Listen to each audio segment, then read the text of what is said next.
glad that we're able to share this with all of you, and I hope that you find it interesting. But I'm going to start with some scary questions. This is a dark and gloomy place, particularly for those of you who are value analysis practitioners or who have participated in some of these workshops. So let's say, you want to do a value analysis workshop and the rest of the team doesn't. Why are they resistant? You ask your designer about value analysis or value engineering, and they say that they already do it. Why aren't you seeing that value? Or this one, which really hurts. You have finished a value analysis workshop. You've identified with the team $100 million in potential savings. How much of that $100 million will actually be realized?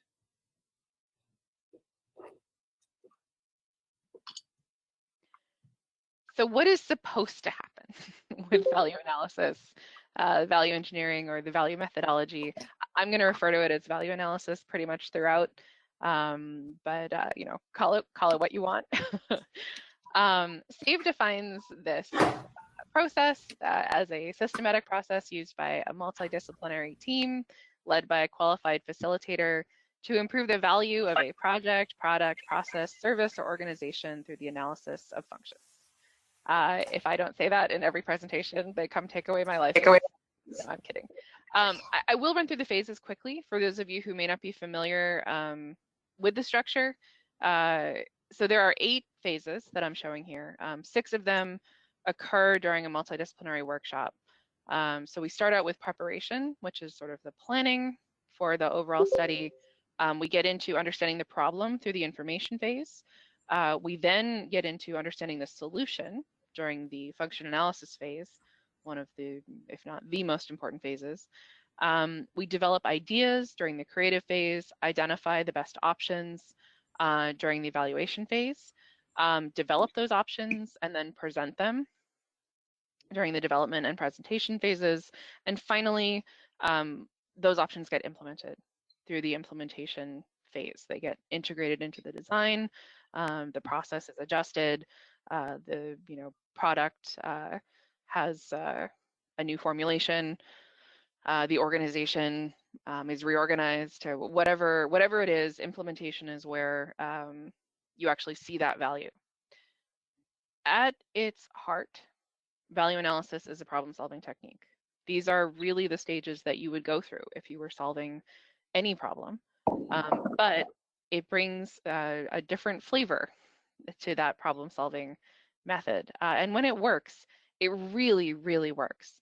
I have seen one value analysis workshop save a client $1 billion. It's used all over the world. It's used by lots of organizations, both public and private. It's been around for, I think, coming on 80 years now. And the return on investment for a workshop can be 3,500 to 1 or higher. So suffice it to say, value analysis is great. Why isn't everyone using it everywhere, all of the time? And why do we run into those questions that I mentioned previously that I opened the presentation with? All right, well, especially that $100 million and getting it implemented, there are some common issues that some of you may have run into if you've participated in a value analysis workshop. The design team has gone through the ideas once you're done. They're pretty sure they've seen them all before. They already tried them, and they're not going to work. The operations and maintenance team already think that value analysis is a 4-letter word. They don't think the ideas are going to work either. And they think that you're trying to build something for them out of chewing gum and duct tape, and it's going to be really difficult to maintain. You've got a tender date that you need to hit for the spring, and there's not much time to redesign. You already told the public about the design, and you don't have time to go back out, and you're afraid they kind of got attached to the original concept. One of the key ideas is a really fundamental change, and you would have to go all the way back up the chain to get it approved. And that's going to take months, and you don't have months. And you're not sure that at least one of the ideas is going to work. You would probably need some modeling and at least a couple weeks to figure it out. These are all reasons that you wouldn't get the full benefit out of a value analysis workshop. And that's assuming that you did sort of a standard value analysis workshop with the team, going through the steps. And this wasn't just sort of a cost-cutting exercise that you called value analysis, which is another problem, somewhat related and part of why maybe the operations and maintenance team doesn't like the whole idea. There are really two problems here. The first is method. Again, assuming that you did a proper value analysis workshop, one of the key reasons you might not have gotten good benefit was that it, like I said, it wasn't really the process. But even if you're doing it, if you do it too late, if you have the wrong people involved, or you aim it at the wrong scope, you can really struggle. It can be a real problem for a project to be able to implement the ideas that come out of a workshop. Also, if you don't put enough time into the implementation phase when ideas actually get executed, if you see value analysis as just the workshop and you're not taking the change management aspect into account, this is the second problem, which is people. Really, it's just one problem, and it's people being people. Your project team is human. They don't like it when someone tells them there's a better way to do it. It feels like an attack, and they get attached to solutions. And they're looking ahead at a budget and a deadline, and it feels like the value analysis workshop is a giant rock dropped in their way.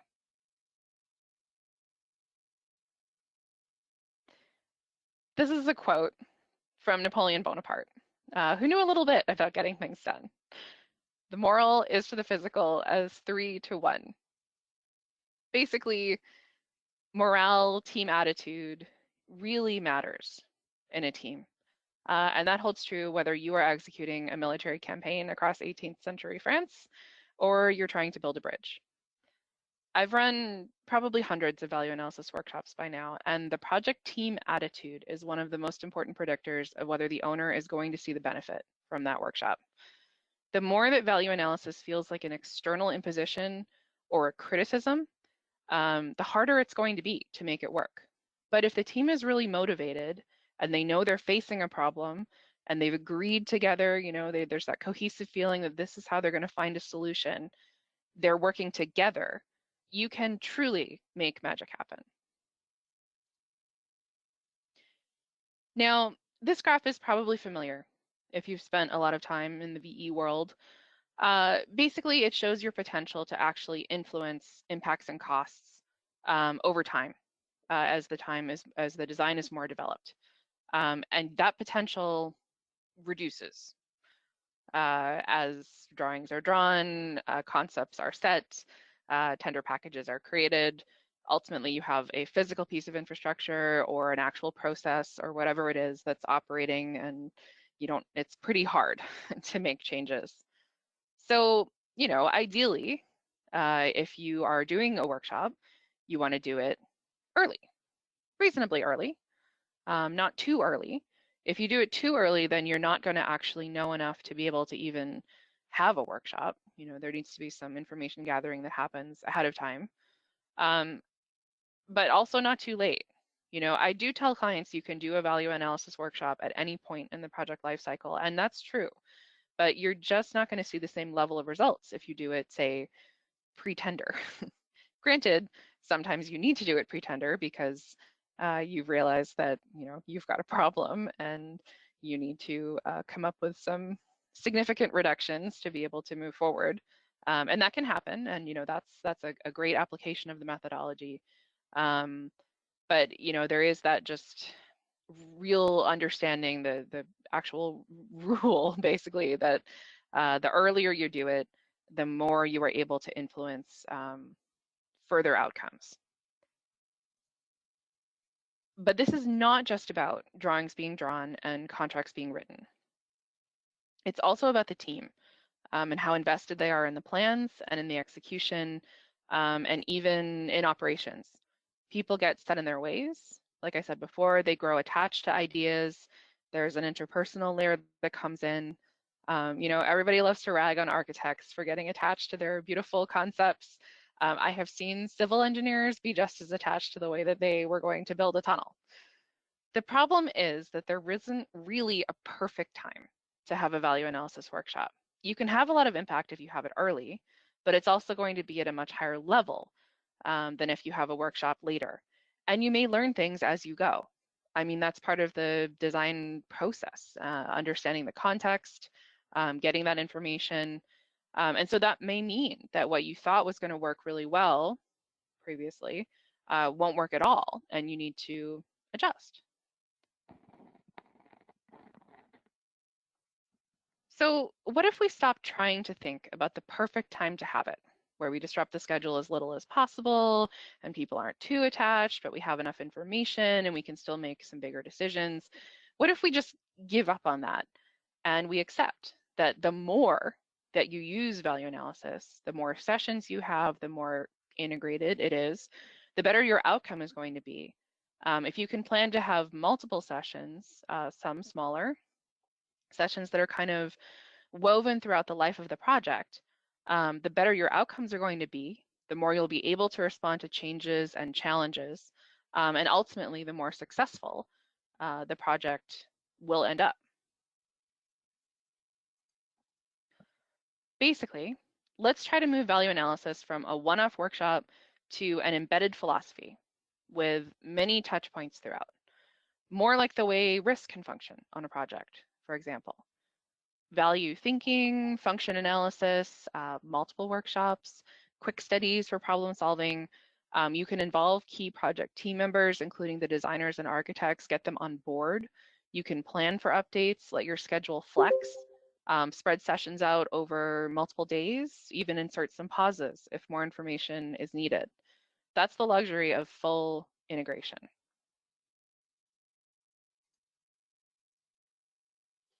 And I'm going to define it this way. Integrated value analysis is the embedding of value analysis tools and techniques throughout the full life of a project with involvement from the project team, multiple workshops held at different stages, and a function-based value philosophy used as a guide. Now, there are different levels of integration. You know, I'm not saying that everyone has to do 25 value studies on every project or anything like that. And you can think of these as sort of levers that you can pull, what I'm showing here. There's kind of a spectrum for each one, depending on the size of the project, the complexity, the comfort level of the project team, the availability of the facilitator, and so on. The traditional perspective is that a fresh VE team without the designers is the best way to go. That the designers are, you know, they're too attached, they don't want to change, and you really need that new perspective. But if you're integrating, if you're bringing in value analysis throughout the whole project lifecycle, you do want to involve the design team and the project team, but also external experts who are useful to help shake things up. I like to have the best of both worlds. I try to involve both the design team as well as external experts in larger value analysis workshops. But you can, if it's a very small workshop that's aimed at an individual problem, maybe it's just the design team, and maybe you're just using the methodology and the tools and stepping through it. With workshop scheduling, the traditional perspective is to have one workshop over several days in a pretty intensive start to finish exercise, or maybe even over a couple of weeks. But basically everyone is trapped in a room for an extended period of time. Honestly, this is, at least to some extent, a reflection of travel requirements. With integrated value analysis, especially in today's remote environment, you have the luxury of spreading sessions out over more time. I've done a lot of drainage workshops, which require hydraulic modeling to test performance of proposed solutions. Leaving a break allows the design team to go away and do some work before returning for evaluation and further development. Sometimes you can't have the answers right away, and I don't find that there's a great reason to forge ahead without that information if the information is pretty easy to get. With the tools and the techniques and the philosophy, this is where some of the best benefit is to be found. The simple concept of performance versus input, the perspective that function analysis brings, and some of the decision support tools are truly invaluable. They can be useful throughout the full life of the project. I've had clients tell me they wish they had done the decision support framework of the function or the function analysis right at the very beginning of the project, right when they're writing, the project charter. It would have been so useful at that point, and they could have used it throughout the full rest of the project as a communication tool or as a design guidance tool. And I'm going to talk a little bit about that. Actually, I have another slide about the tools and how those can be used. Finally, regardless of what you're doing, you definitely still need a facilitator. The role is a bit different in the fully integrated version, in that there's more of a coaching element. The facilitator needs to be maybe a bit more flexible in terms of schedule and methods, but you definitely do still want that, more bit of a third party to lead the team through the exercise, as well as to provide information about, what are the tools and how can we use them. So as I said, I mentioned some of the tools so far, but I do want to stress them again. Weaving these into the project design is really valuable. Just the concept of value and the way that we define it in the value world, of the relationship between performance and inputs. Function analysis and the ability to dimension functions and then to use that information to guide, guide brainstorming, of course, but then also this can be really useful when you're getting into identifying what are the areas of focus, what are the potential options we're using, how could we solve this differently in the actual design process itself outside of the context of a workshop. You can kind of have the workshop continue if you get people on board with these tools.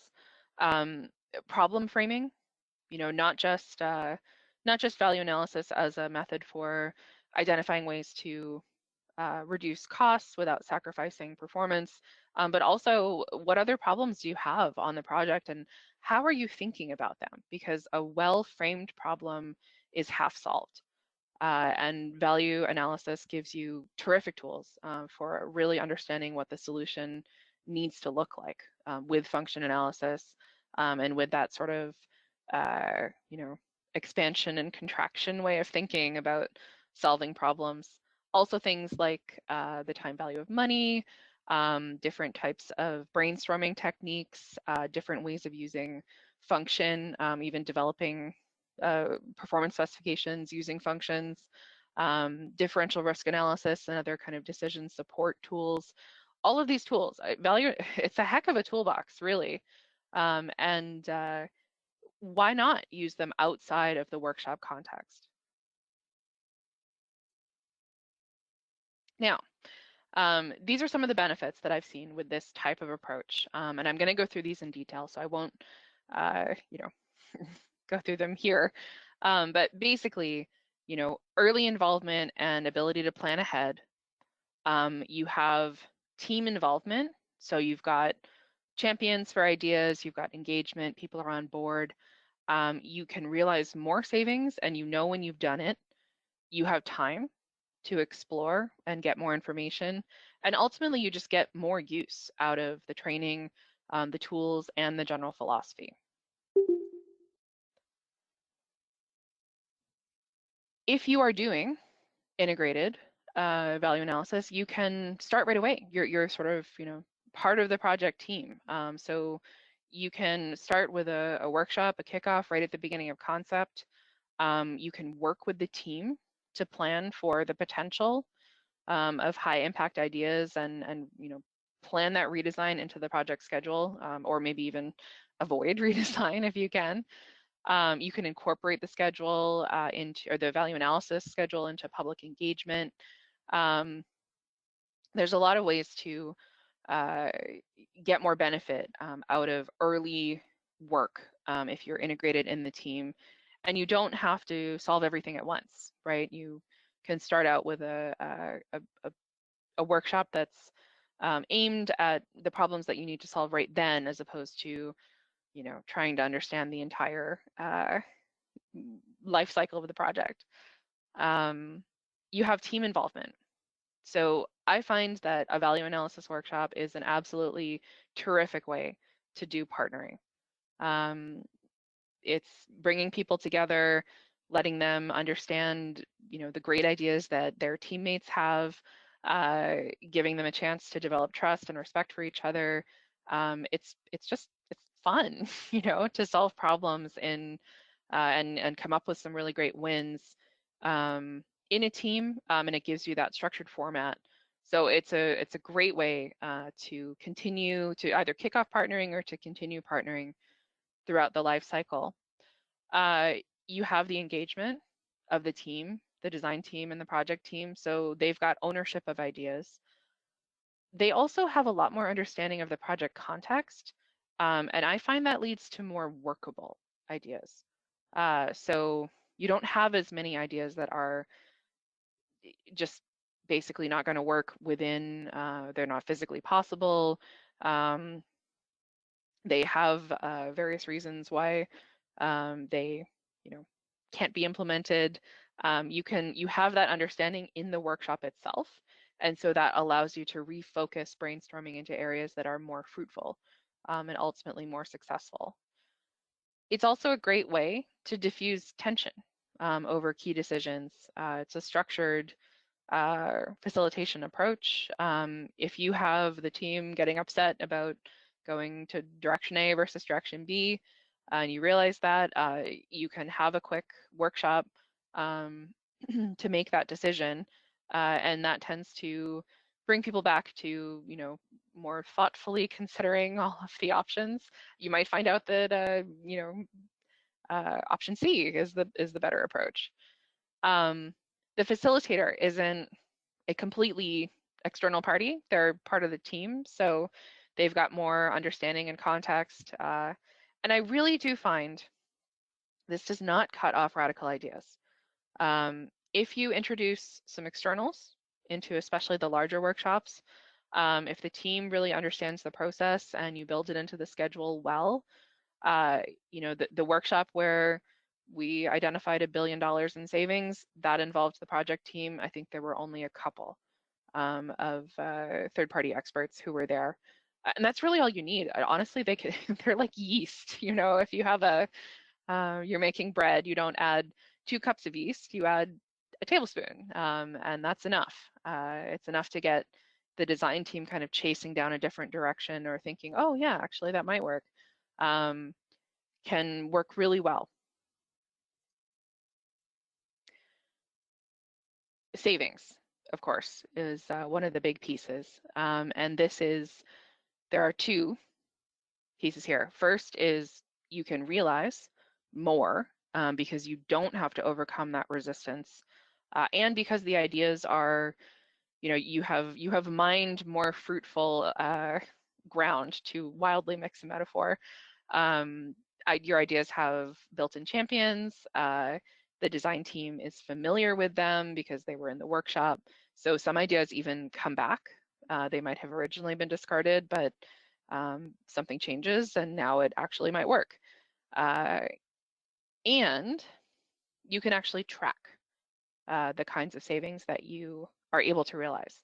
This is always challenging. Honestly, even organizations that have, a very mature value analysis program struggle with demonstrating return on investment and tracking savings. It's all very well if you have a mature cost estimate and you come in and you save, 16%.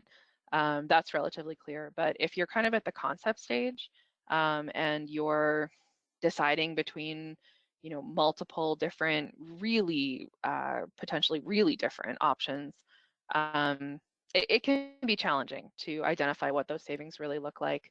And then, of course, it's just an ongoing process to collect that and demonstrate it. So if you have an integrated value analysis approach, it's almost like having a mini program. Your value analysis facilitator is going to act as the program manager effectively. You have that continued engagement, and so there's a person who's responsible for tracking implementation and somebody who's responsible for following up and reminding people about the various types of ideas that they've been had, and perhaps that can be a future solution. So there's someone who has it in their head, and they can be part of those conversations. Ultimately, it leads to more appreciation for the value analysis methodology, and more demonstrable appreciation in hard numbers, which are always nice. You have time to explore. If you do look at breaking up studies over longer periods of time, it allows the team to model ideas, like I mentioned, if you've got something that involves traffic modeling, hydraulic modeling, you can gather more information. You have an opportunity to potentially get better costing. There are lots of sessions that I've done that were more intensive, where we were sorry that we weren't able to find things out, and we sort of would just like push that into the report and say this needs more investigation, but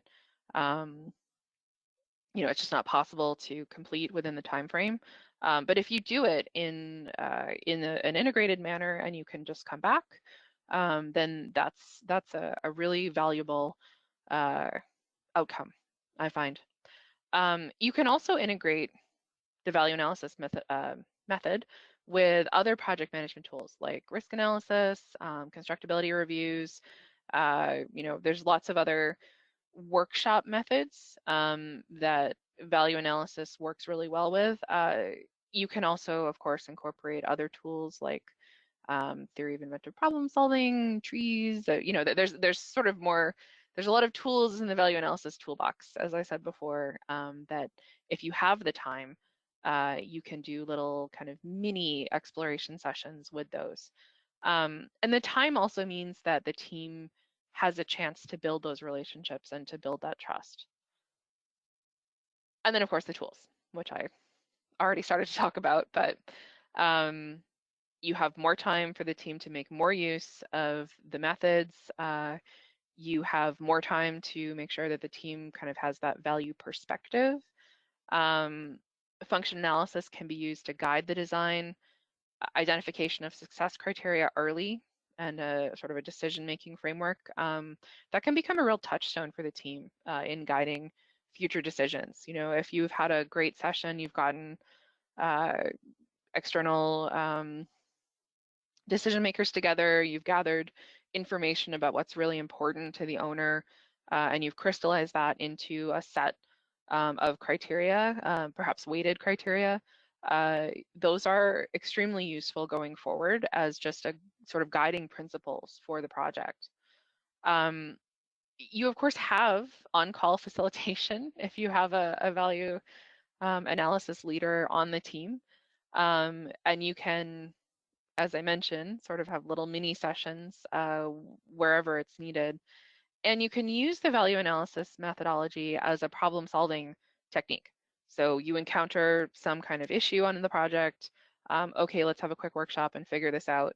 We're going to work through the steps. It could just be a day. It could even be half a day.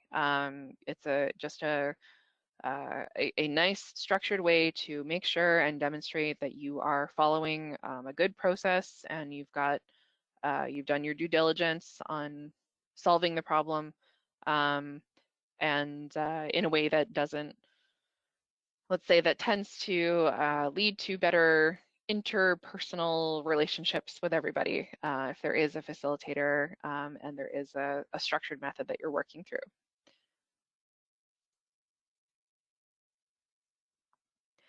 So hopefully I've just spent quite some time trying to convince you that this is a good idea and you should do it.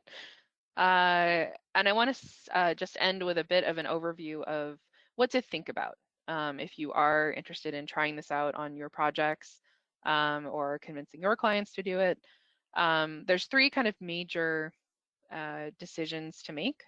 The first is around selecting or engaging a value study leader who's going to help you design the strategy, execute the strategy.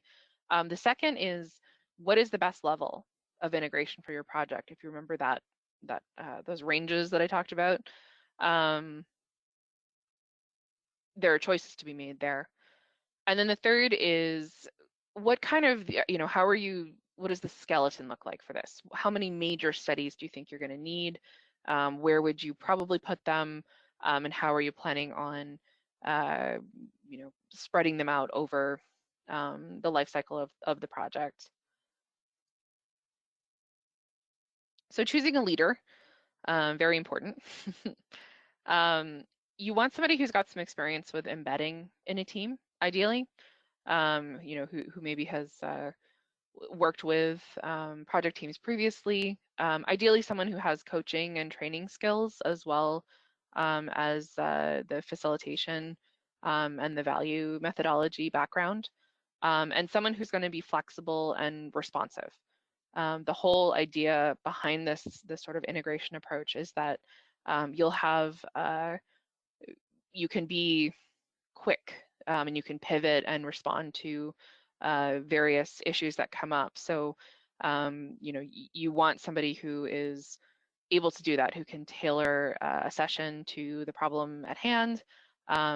Someone who's CVS certified or has CVS oversight certainly is quite likely to be able to take this on. And then if you're defining the role, typically kind of similar to a risk or project controls lead, they're sort of off in a bit of off to one side. It can also be combined with other roles. I mean, most projects are not large enough to have a full-time value analysis leader. But you can certainly have, if they have the right skill set, it actually could be combined pretty well with a risk management lead, even someone involved in project controls. There are sort of other role, there are other roles that sort of typically naturally go along with the kind of skill set that a value facilitator would tend to have. Second, that level of integration, those decisions that I mentioned. So what kind of study team makeup are you thinking you want to have? I hope I have talked you into including the design team, or at least members of the design team who you think are not going to be, stick in the muds. How many experts do you want to bring in? When and how? Are you thinking that you'll have an intensive study design where you do it all within, a week? Or is the flexible schedule interesting? How much training does your project team have? How much would they potentially need? Are you interested in using function analysis or functional performance specification on the project throughout the design, using value metrics or other decision support and analysis tools? Are you interested in adopting this approach for all major decisions? These are all important things to determine. They're also important if you are an owner. It's important to make sure you have included at least some of this in your communication and contracting with the design team. So the value analysis facilitator can be part of the design team, or they can be separate depending on whatever works. But you do want to give the design team a heads up that this is what's happening so that they can plan for it and include it in their scheduling and their budgeting. Or you may end up with additional negotiations with them later on to try to figure out how to capture the cost of rework and redesign if needed, as well as just participation in the studies, which is the final piece. So how many studies and where? Are you thinking typically one study per phase? One thing that's actually very useful, or a kind of a nice way to approach it, is to have one larger kickoff that maybe is a sort of an intensive approach where you do it all in a week. And then you have smaller follow-up studies at each phase. And those could be maybe more spread out. So you don't have to pick one or the other. You can obviously tailor it to the project. And then ad hoc studies would be usually as needed or determined by the team. And those may just be internal. They may just be the design team, even not even all of the design team, maybe just a few people. I should also note when I say externals or external experts, the fresh perspective, it's great to have somebody who's completely external and who is has expertise in that area. But if you're not able to do that, or if that is not in the budget, even somebody who is within your organization but just isn't familiar with the project is potentially a source if they have kind of the right attitude. So you can always look at internal externals as well as fully external externals.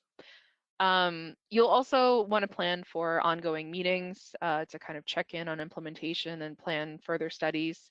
And I think, as I mentioned, good to know whether you'll need to have a session early to have development of the decision framework, or whether you want to incorporate that in later studies. That's something that I have clients have found extremely valuable to do that upfront. So I'm including that as a recommendation, but it is a choice. You know, you don't have to do it.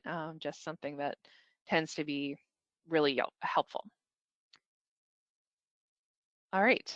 So ultimately, integrating value analysis into your project, you end up with more realized savings. You have better schedules. You can plan in advance. You have a more engaged and happier team. And ultimately, you have a more successful, better project.